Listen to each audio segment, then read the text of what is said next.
everyone, this is Ashley with What's Up Under That. I'm a little late, y'all. It's been hectic. Last week was hectic. It was a good hectic, not a bad hectic though.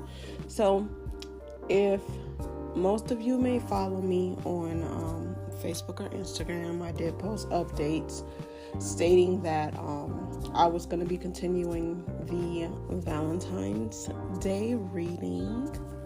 So what that means is, pretty much for the duration of February all the way up until next Thursday, you will be able to purchase a reading. You don't have to be in a relationship. You can be in a relationship, single, or separation, if you want a little bit more clarity on your situation. Each reading comes with a 6-card pull. As far as the type, I don't know. I usually just go by what I'm guided to offer. Some readings I've done written, some of them I've done via video chat. So if you're more like a face-to-face type of person, after you when you purchase your reading, you can put in the notes or email me at brujas2blunts@gmail.com and say like what way you would like your reading to be requested, or I can reach out to you, either or. But we're going to get started. That's going to be the basis of today's reading. This one is going to be for those in relationships. Okay? Because the last week beforehand for Valentine's Day, I did, message for the singles. So we're just going to dive into it with what do the folks in relationships need to hear? Because I know sometimes you get in relationships and you just like, I don't know what to do. I don't know what direction to go in, I'm feeling like this, I'm feeling like that. I don't really know how to navigate it because society doesn't really talk about those things. They just idealize the idea of being in a relationship and they make it a commercialized thing. So what does Spirit say? What's going on emotionally within the collective in relationships? The energy is gaining momentum. I feel like for this group, if you are in a committed relationship, things are about to go to the next level for you. For some, you may be having a child. For some of you, you may even be getting married. Like things have been actively building up, or there could be some anticipation, or you could have even been expecting a proposal on Valentine's Day. But it was weird when I woke up this morning, I heard my spirit say, not everybody wants to do a proposal on Valentine's Day, because while it is cute, some men think it's cliche. Like it's expected for women to think, oh, I'm going to get proposed to on Valentine's Day. And that I get it. It takes the surprise away. The next card here is work through your fears, but specifically it's new moon in Scorpio. Scorpio deals with, other people's money, assets, things like that. And it's like for whoever this is, just in general, it's more so giving. You don't want to keep living the lifestyle that you're living. You and this person could live separately, or just you living alone. And there's some fears with moving in. There's some fears with combining finances, but you know the lifestyle that it is that you want to live. You want to be taken care of. You want to essentially, in a world full of girl bosses, you want to be a housewife, but you have to work through your fears of, past relationships and them giving you this idea that you can't depend on a man. Because think about it, I'm pretty sure whoever this is for, you've been wanting to move in with this partner for some time, but you've been afraid to bring it up in conversation. Like this group very much feels so when it comes to relationships, you're being forced to break out of that paradigm, break out of that. The person has to start the conversation. Like, it's not like in movies, like, the boyfriend buys you a bunch of balloons, or he'll buy you a cake. And not to say that that's not real, but for this specific group, this collective, this situation, it's something that has to be talked about. They could very much so just be respecting your boundaries. And because you've never had that before, you may have had people rush you into situations you're just like, okay, why hasn't he asked me? Why hasn't he asked me to move in? And I just also heard, why hasn't he asked me to be his girlfriend? So you guys could have been dating. And this is another thing. He hasn't asked yet because he wants to see, whoever wants to see how you feel about taking these things to the next level. So it feels like this group is very transitional. There are some that are dating that want to make the relationship like officially exclusive. There are some people that are in relationships that want to talk about marriage. There are some people that are in relationships that want to talk about moving in together. So it's a bunch of different things. I really like this group. Now let's see what this last card Spirit has here. Oh, a few cards fell out. So two cards fell out. Believe in the impossible and you are good enough. Yeah, and even looking at these cards, we got waxing moon, new moon, full moon, blue moon.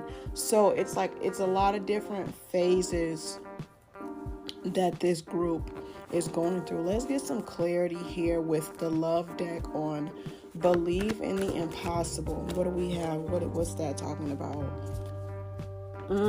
So yeah, like how I told you guys, somebody is afraid if they make this transition that things are going to fall apart, because the Five of Pentacles, somebody is working through their fear of abandonment. Oh my goodness, what if I tell this person, I'm ready to what if I tell this person, like I was saying before I was brutally interrupted, what if I tell this person I'm ready for a relationship, or like I'm ready to take things to the next level? We get in, everything is all good, everything is all great, and something happens and you break it off, and it's crazy. I'm like over here playing with the moon deck, the moonology deck that I was using, and at the bottom of the deck is communication is key.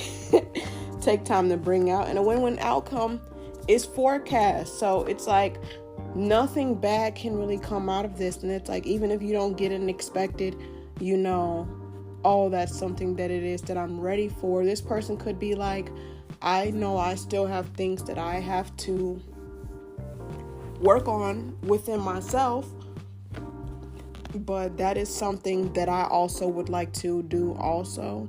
But I know when I feel things are getting serious, I feel exactly how it is that you feel. But X, Y, and Z, and go from there. And that's not like something to take to the head. It's just me ad-libbing. It could be a part of the conversation, but shit. Who's to say? If it resonates, it resonates. If it doesn't, it doesn't. And when it doesn't, that's when you book a personal reading. But yeah,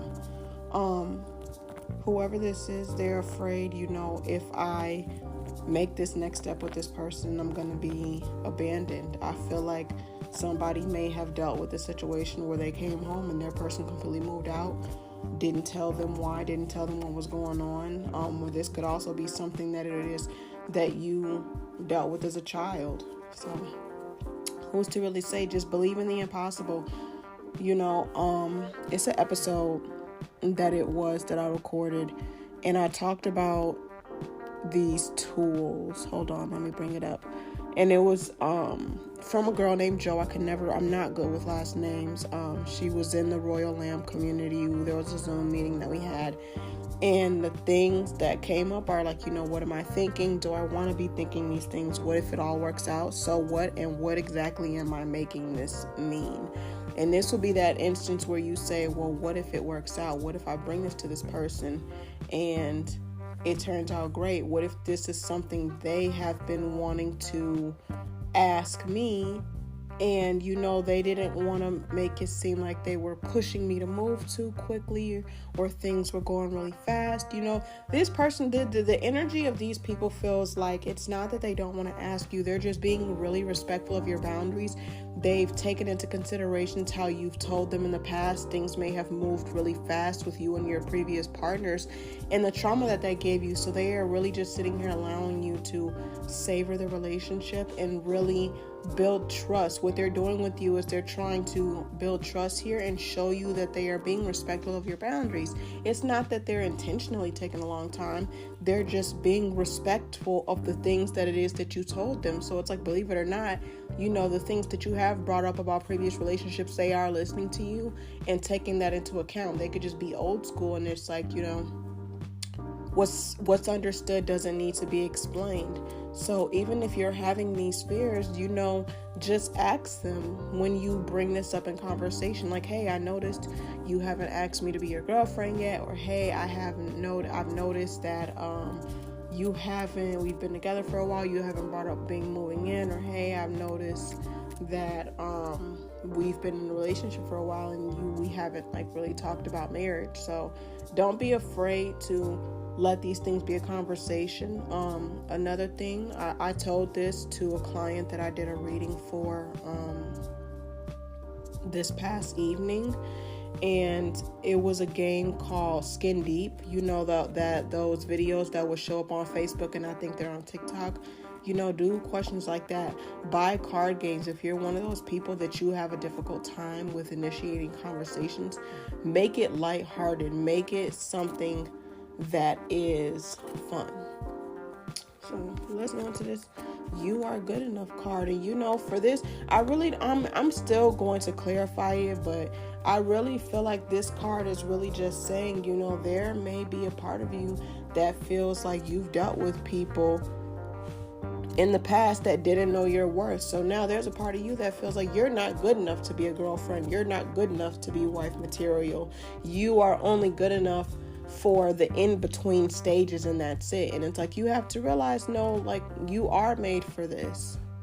Once again, for the disrespectful interruptions, but no, you are made for this. You are made to be taken to the next level. You are worthy enough to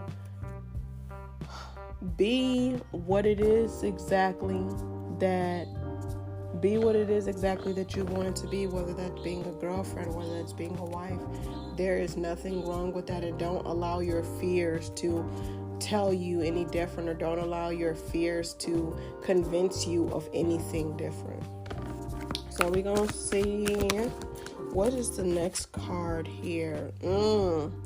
This is so funny because this came out in the reading that I did last night. This came out in the reading that I did for my client this past evening. The lead card.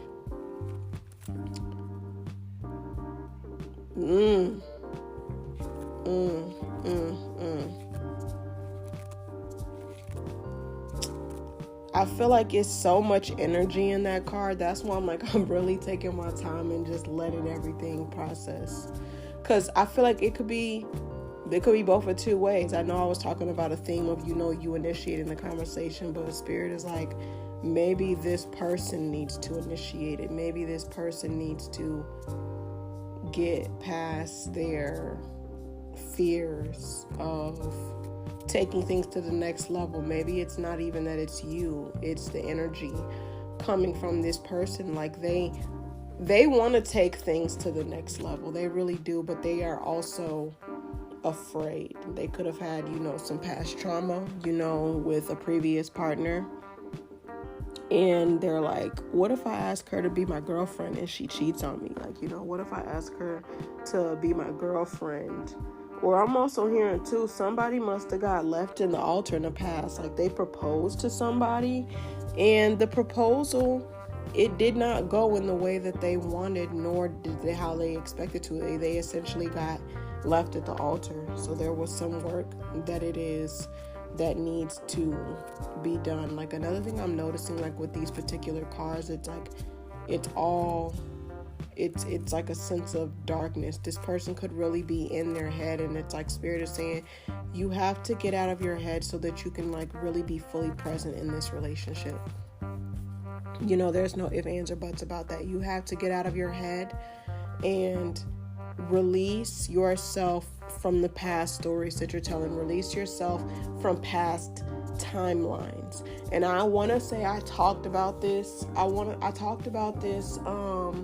Facebook. Sometimes past lives is not like, oh, I was a 60-year-old woman who lived in Germany, or, I was a mermaid or anything like that. Sometimes past lives are just you holding on so tightly to past timelines that you were in that you're not allowing yourself to be present.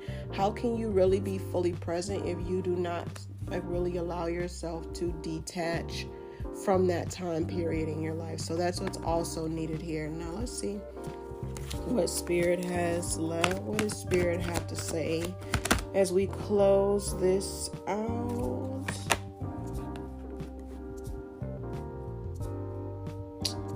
So for this group, this one feels very meticulous. It's the observe, but it's also, I want to say, let me see what card this is in tarot, because I always get mixed things from this card. Okay, the 12 major arcana is the Hangman. So with this person, I feel like, with this group, I feel like they want their finances to be, that's what I'm hearing. They want their finances to be right. They're just kind of eyeing things out. I feel like this group, that one that I just picked up on, they're looking for a ring. They have their hands tied behind their back because they do not want you to know what it is that they're going to do next. Right now, they're really just in an observational space. They're picking up cues from you. I mean, because, it may have been talked about in the past, like you guys want to get married. But right now, they've really been focusing on their finances. And I feel like you could be like, I don't really see this person a lot. They're working a lot, and they may be triggering you to think like, is there somebody else? No, babe, it's not. They're just working so that they can buy you the ring that it is that you deserve, And I feel like this group, I just got a whole little visual. You may have sent this person rings and different things that you like, and it's and they're just having conversation about it, and it's not even so much on some, oh, I want to get married soon. You just telling them I love these rings, on some just making conversation, not even it's for engagement, it's just an extra piece of jewelry. But they've been taking that into consideration. This group is very, like I said, this group in the very beginning, this group is very meticulous. They pay very, very good attention to you, but you don't realize that because they're making sure to keep tabs. So that is the reading, the Valentine's Day reading for the relationships. If you need more clarity on your own situation, please feel free to click the link in the description of this podcast and book a Valentine's Day reading with me. But I hope this helped. I hope this reached everyone that it was supposed to. And I hope you guys have an amazing week. All right, bye.